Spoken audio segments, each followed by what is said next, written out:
ನಮ್ಮ ಅಜ್ಜಿಗೆ ಇದಕ್ಕಿದ್ದಂಗೆ ಆರಾಮಿಲ್ದಂಗಾಗಿ ಹಾಸ್ಪಿಟಲೈಸ್ ಆಗಿದ್ರು. ಸೊ ಹಾಗಾಗಿ ನಾನು ಮತ್ತು ಅವ್ವ ಮುಂದೆ ಎದ್ದುಕಟ್ಟನ ರೆಡಿಯಾಗಿ ಹೊಂಟಿವಿ ನೋಡ್ರಿ. ಹಿಂದಿನ ದಿನ ಊರಾಗ ಕಡೆಯವರ ಹಬ್ಬ ಇತ್ತು. ಸೊ ಅದನ್ನ ಮುಗಿಸ್ಕೊಂಡು ಹೊಂಟಿವಿ. ಅದಿನ ಹಾಸ್ಪಿಟಲ್ ಅಡ್ಮಿಟ್ ಮಾಡಿ ನೆಕ್ಸ್ಟ್ ಡೇ ನಾವು ಹೋಗಿ ಮಾತಾಡ್ಸ್ಕೊಂಡು ಬಂದಳ. ಊರಾಗ ಹಬ್ಬ ಇರೋದ್ರಿಂದ ಮತ್ತೆ ಹೊಳ್ಳಿ ಬಂದು ಹಬ್ಬ ಮುಗಿಸ್ಕೊಂಡು ಈಗ ನಾನು ಹೊಂಟಿವಿ. ಬಾಗಲಕೋಟೆಯಲ್ಲಿ ಮಾಜಿ ಹಾಸ್ಪಿಟಲ್ ಒಳಗೆ ಅಡ್ಮಿಟ್ ಮಾಡ್ಯಾರ ನೋಡ್ರಿ. 4 ದಿನ ಆಗೈತಿ. ಬಾಗಲಕೋಟೆ ಬರಬೇಕಾದ್ರೆ ಇಂಥ ಟೈಮ್ನಾಗ ಬಸ್ ಒಂದು ಕೆಟ್ಟ ನಿಂತಿತ್ತು ನೋಡ್ರಿ. ಆ ಬಸ್ ಸಿಗೋದು ಮತ್ತೊಂದು ಬಸ್ ಹತ್ತಿ ಮತ್ತೆ ಬಾಗಲಕೋಟೆ ಬಂದು ಹಂಗೆ ಇಳಿಯೋನಲ್ಲಿ ಕಬ್ನಲ್ಲಿ ಇದ್ದು ಅಮ್ಮಗೆ ಒಂದು ಗ್ಲಾಸ್ ಕಬ್ನಲ್ಲಿ ತೊಗೊಂಡು ನಾವು ಕುಡಿದು ಬಂದ್ವಿ. ರಿಲೇಷನ್ ಎಲ್ಲ ಬಂದ್ರೆ ಅಮ್ಮ ಮಾತಾಡ್ಸಕ ಅಂತಂದು ನಮ್ಮ ಉತ್ತರ ಕರ್ನಾಟಕದ ಕಡೆ ಅಜ್ಜಿಗೆ ಅಮ್ಮ ಅಂತಂದು ಕರಿತೀವಿ. ಸೊ ನಮ್ಮ ಅಮ್ಮ ಅಂಕರ ವಿಪರೀತ ವೀಕ್ ಆಗಿ ಹೇಳ ಮಾತಾಡಕ್ ಬರವಲ್ದು. ಆಕ್ಚುಲಿ ಸಣ್ಣಗೆ ಮಾತಾಡಕಂತಾಳ.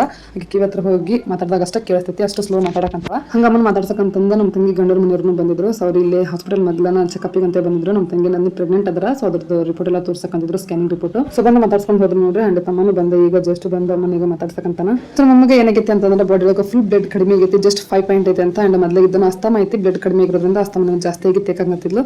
ಸೊ ನಮ್ಮ ಜಲ್ದಿ ಹುಷಾರಾಗಿ ಮನೆಗೆ ಬರ್ಲಿ ಅಂತಂದು ಎಲ್ಲರೂ ವಿಶ್ ಮಾಡ್ರಿ. ಇದ್ರದ್ದು ಫುಲ್ ಬ್ಲಾಗ್ ಯೂಟ್ಯೂಬ್ ಬ್ಲಾಗ್ ಐತಿ ನೋಡ್ರಿ.